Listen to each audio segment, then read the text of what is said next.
सबसे पहले शुरुआत मोहम्मद अतीक साहब आपसे करूंगी। ये जो सलाह दी गई है आरएसएस की तरफ से, मानेंगे इसे आप? देखिए, हिंदुस्तान के मुसलमानों को किसी आरएसएस, किसी वीएचपी या किसी की सलाह की जरूरत नहीं है। आपने देखा होगा कि all India Muslim personal law board की तरफ से पहले से ही सारी जो घटनाएं, गैर कानूनी घटनाएं हैं, उसको कंडेम किया गया है, निंदा उसकी की गई है। मेरी पार्टी ने तो बहुत भरपूर तरीके से उसकी निंदा की गई है और मेरी पार्टी ने कहा है कि हम संविधान को मानने वाले हैं और जो कन्हैया लाल साहब का जो कत्ल हुआ है वो इंसानियत का कत्ल है। अब क्या कहा जाए, उनको लगता है कि हमें फिर से भीड़ जुटाएं, हम उसकी भी निंदा करें। जब कोई आदमी कह रहा है कि ये निंदनीय है, तो अब आप क्या कहना चाहते हैं? अब किस तरह से कहें, वो तरीका भी बता दे आरएसएस हमको कि हम किस तरह से कहें। क्योंकि आप ये देख ले, मीडिया में आके तमाम तरह के हमारे जो मुस्लिम संगठन है उन्होंने कहा है कि नफरत की आग नहीं जलनी चाहिए, ये गलत है। और हिंदुस्तान में हिंदू और मुसलमान तो आपस में मिल के रह रहे हैं, भाई भाई हैं। लेकिन आरएसएस कहीं ना कहीं क्या एक अथॉरिटी बनने की कोशिश कर रही है सरकार के पैरेलल। सरकार को नहीं पता है कि क्या करना चाहिए। सरकार कुछ नहीं बोल रही है, आरएसएस बोल रही है, वीएचपी बोल रही है, बजरंग दल बोल रहा है और कोई नहीं बोल रहा है। मोहम्मद अतीक साहब, ठीक है, आरएसएस पर आपको आपत्ति है कि आरएसएस क्यों लीडर बनने की कोशिश कर रही है, लेकिन आप मुझे बताइए, सिर्फ निंदा कर देने से, सिर्फ इसका खंडन कर देने से आप ये घटनाएं रोक पा रहे हैं? नफरत जो फैल रही है उसको रोक पा रहे हैं? उसे रोकने के लिए क्या कदम उठा रहे हैं? कोई बयान दे देता है तो बड़े बड़े जलसे हम खूब देखते हैं, नफरती बयान हम खूब सुनते हैं, लेकिन रोकने के लिए जमीन पर क्या कर पा रहे हैं आप लोग? देखिए, इसको रोकने के लिए हमें कुछ करने की जरूरत नहीं, सरकार को करने की जरूरत है। क्योंकि माननीय सुप्रीम कोर्ट ने कहा है कि जो कुछ भी हो रहा है वो नुपुर शर्मा की वजह से हो रहा है और नुपुर शर्मा को जाके राष्ट्रीय चैनल पे माफी मांगनी चाहिए। और ये सरकार की जिम्मेदारी है, हमारी जिम्मेदारी नहीं। पावर में हम नहीं है, सरकारी मशीनरी हमारे ठीक है सर, अगर आप पावर में नहीं है ना, तो फिर आपके पास ये भी हक नहीं है कि आप बड़े बड़े मंचों से बयान देने लग जाएं और इस देश को भड़काने का काम करें।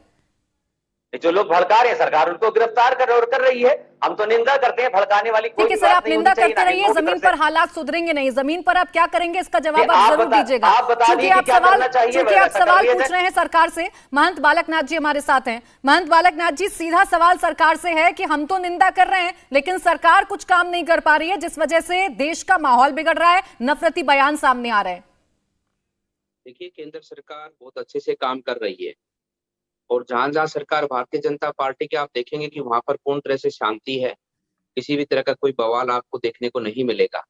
ये घटनाएं केवल आपको राजस्थान में देखने को मिल रही हैं।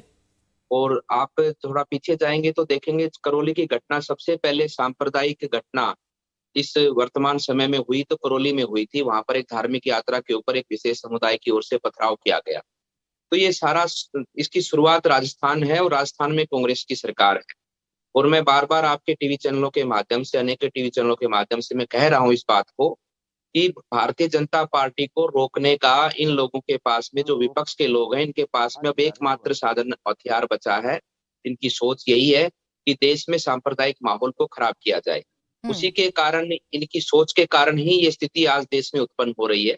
और एक घटना के बाद में आगे की घटनाएं, उसके बाद और घटनाएं, उसके बाद में जोधपुर की घटनाएं, उसके बाद में आज उदयपुर की घटनाएं, ये सब घटनाओं की शुरुआत करौली हिंसा के बाद शुरू होती है। उससे पहले देश में बहुत शांति का माहौल था, लेकिन जैसे यूपी का चुनाव होता है और यूपी के चुनाव में विपक्ष की ये नीति और जो हमारे देश के दुश्मन देश है उनके साथ मिलकर इस कांग्रेस ने इस काम को करने का काम किया है। इस चलिए, ठीक है, लेकिन महंत बालक नाथ जी, लेकिन हम सीधे तौर पर विपक्ष को इस बात के लिए जिम्मेदार नहीं ठहरा सकते ना। आपकी सरकार है, केंद्र में आपकी सरकार है और जो माहौल बिगड़ा है उसमें आपकी भी जिम्मेदारी। हम सीधा ये कहते हैं कि विपक्ष की वजह से हो रहा है। विपक्ष अगर आपके खिलाफ साजिश रचना है तो ये आपकी जिम्मेदारी है कि आप उसका पर्दाफाश करिए, आप जनता के सामने लाइए, भ्रम ना फैले। बिल्कुल, केंद्र सरकार सचेत है, वो पूरी सजग है और देखेंगे कि आप किस प्रकार से व्यवस्थाओं को हैंडल किया है, किस प्रकार से कानून व्यवस्था का, लॉ एंड ऑर्डर की स्थिति लागू की गई है।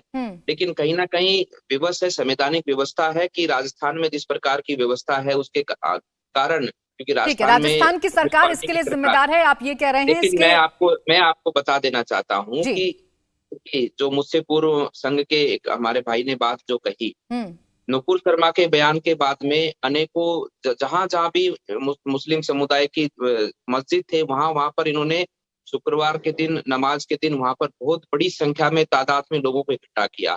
वहां पर आप एक एक जगह के भाषण देखेंगे, एक एक जगह के उनके शब्दकोश को देखेंगे। ठीक है, तो किस मान बालक प्रकार से इसी पर हम चर्चा कर रहे हैं कि आखिर उन्होंने वो जो मानवता बयान के है विपरीत तब तो दे दिए बातें गए, की। लेकिन अब जो जरूरी कदम उठने चाहिए वो जमीन पर नजर नहीं आ रहे हैं। इंडिया टीवी हर वक्त हर जगह डाउनलोड करने के लिए सर्च करें India TV news Google play store या ऐप स्टोर पर।